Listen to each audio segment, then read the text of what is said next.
Vous avez vu défiler ces 22 momies royales au Caire. Ces chars transportaient 18 rois et 4 reines de l'Égypte antique vers leur nouvelle demeure. De quoi remettre sur le tapis un vieux débat. De quelle couleur était la peau de ces pharaons ?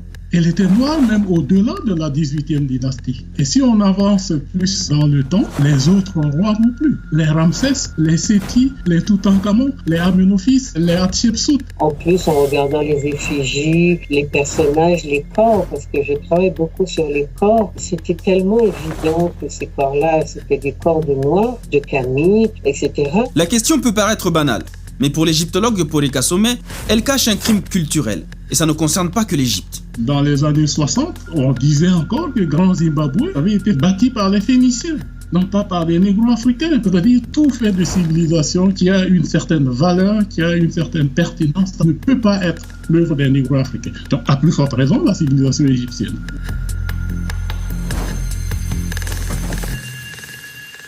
Je vous explique. Jusqu'au milieu du XXe siècle, la théorie acceptée par les égyptologues était que les Égyptiens de l'Antiquité étaient blancs. Puis paraît en 1954 Nation nègre et culture. Dans son livre, l'historien égyptologue sénégalais Cheikh Anta Diop affirme que les Égyptiens de l'Antiquité étaient plutôt noirs. Les toutes premières dynasties sont noires. On a des représentations du roi Khéops, du roi Narmer, du roi Djoser. Je pense que devant ces représentations-là, il n'y a aucune discussion possible. Mais alors pourquoi l'histoire racontée dans les livres ou dans les films les représente en blanc ? Cheikh Anta Diop a passé toute sa vie à marteler qu'il y a eu falsification. Les savants d'il y a 150 ans savaient très bien que l'Égypte était une civilisation nègre. Ils ont falsifié sciemment l'histoire. Il était impossible de dire que c'est cette Afrique, mère de la civilisation, que l'on va coloniser. Faux, rétorque l'égyptologue Bénédicte Loyer, qui dans Le Point s'oppose farouchement à cette théorie. Cette théorie est évidemment farfelue car il y avait toutes les variantes de couleurs de peau possibles chez les Égyptiens. Alors certes, les Égyptiens actuels sont multicolores et multiculturels, mais lesquels étaient là avant ? Quand j'entends parler les égyptologues blancs, je vois qu'ils ne remontent pas très loin. Ils remontent à Cléopâtre et je me dis ils auraient dû avoir l'honnêteté de dire qu'ils ne touchent à l'Égypte antique qu'à partir d'une certaine époque. Entre ces deux thèses qui s'opposent, il y en a une autre, plus récente, mais qui elle cherche maintenant une sorte de juste milieu.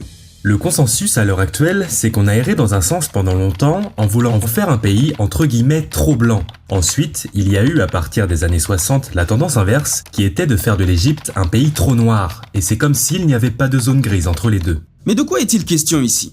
Trouver une zone grise ou plutôt trouver et dire la vérité ?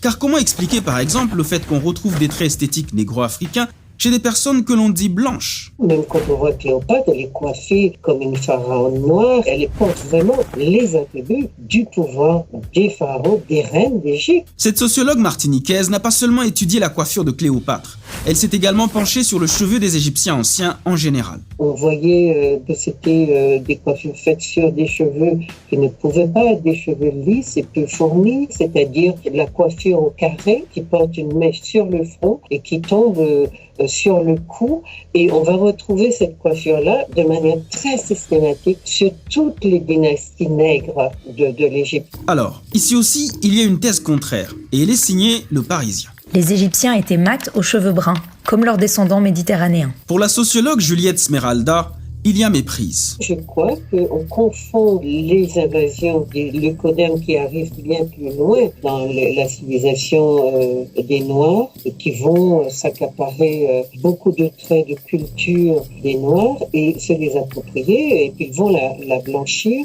C'est ce que démontrent notamment les travaux du généticien et anthropologue français Gérard Lucotte. Son livre « EVT Noir » traverse l'anthropologie contemporaine et questionne les origines mêmes de l'humanité.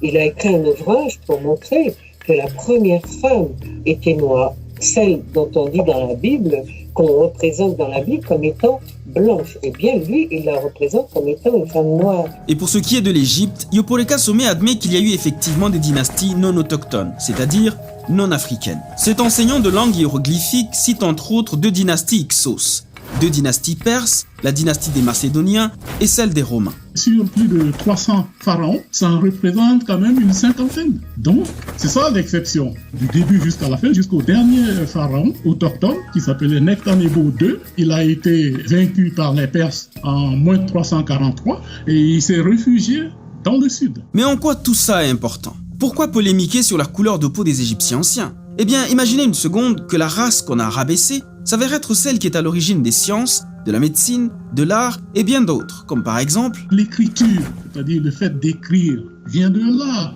Et le premier alphabet, ce n'est pas moi qui le dis, c'est Champollion lui-même. C'est l'alphabet hiéroglyphique. Quiconque sait comment est constitué l'alphabet hiéroglyphique sait qu'il y a un rapport direct avec l'art préhistorique. Même les sources grecques primaires désignent l'Égypte comme le berceau de certains traits culturels en matière de religion, de philosophie ou d'architecture.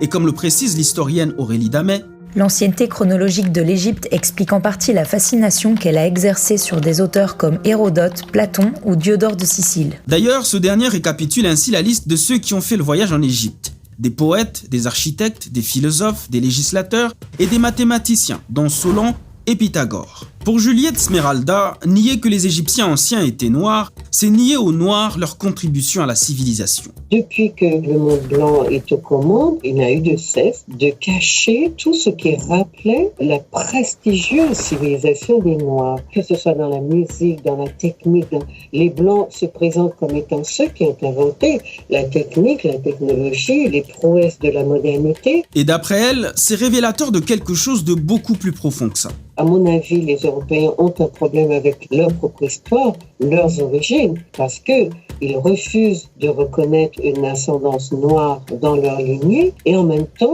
ils ne savent pas faire valoir une ascendance culturelle aussi prestigieuse que celle de l'Égypte noire. Juliette Smeralda et Opore Kasome font remarquer que les générations d'afrodescendants passent malheureusement plus de temps à revendiquer leur héritage qu'à l'assumer. Et selon eux, cela doit changer. Le travail qu'il y a à faire, c'est de nous réapproprier dans un mouvement inverse ce qui est à nous, à la recherche de nous, sans nous demander est-ce que les gens sont d'accord ou pas avec nous. Et cela passe par ce qu'on appelle la restauration de la mémoire historique, mais tout cela passe aussi par une forme d'éducation qui doit s'appuyer sur les réalités africaines, la culture africaine, les langues africaines. C'est un processus de désaliénation.